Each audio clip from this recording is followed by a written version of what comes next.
The misconception of people that if Trump imposes these tariffs, it will be bad for our business. It's actually quite the opposite, because we make most of our revenue from imports, not from exports. In our entire portfolio, imports dominate the volume. It's very rare exception in certain ports where exports are more than imports. One that comes to mind would be Ecuador in Guayaquil. But the rest of the ports, and we don't have a port in the United States, although we have a large one in Mexico. So we view it as a positive, since most of our revenue comes from imports. And if China is restricted from exporting to the U.S., they're going to have to find other markets for their manufacturing capacity. And that will continue to trade to flow to the countries where we're in. So to us, it's a positive. No tariffs is a positive. Tariffs is a positive. Right. But do you worry that perhaps the overall level of trade in terms of volume might actually be hampered or decreased, and thus also impacting the ports? That's potentially possible. So we'll just have to cross that bridge when we get there. Right. But, you know, the countries that we operate in are more emerging, fledgling trade economies, and such as in Africa, Latin America. But the trade among these countries, say in the Southern Hemisphere, among each other, is growing. So we don't expect that to be affected by much. But we'll have to see how it goes. But to us, we're not. There were tariffs in Trump's first term, and we didn't feel any impact on that. So, but we'll have to see.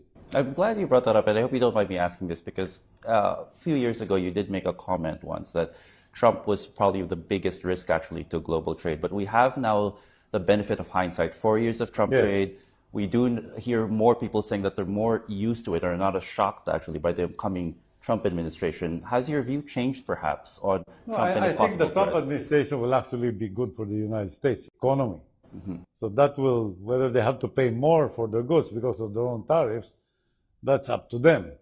But the first round of Trump tariffs had really no impact on our business. And of course, our first concern is our own business, right? Right. So we've been through that. Initially, we didn't know how it was, but it worked out okay. And those tariffs were actually maintained by the Biden administration. So do you think this is the new normal at the moment, and that this is something that ICTSI and port operators have adjusted to?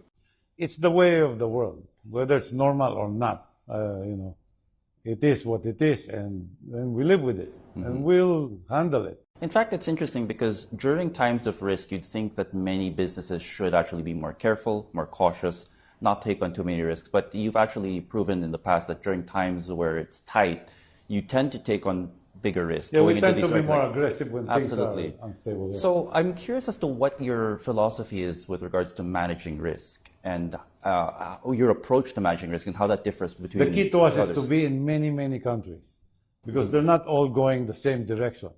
So you have a failure, you have a slowdown here, but one other country is booming.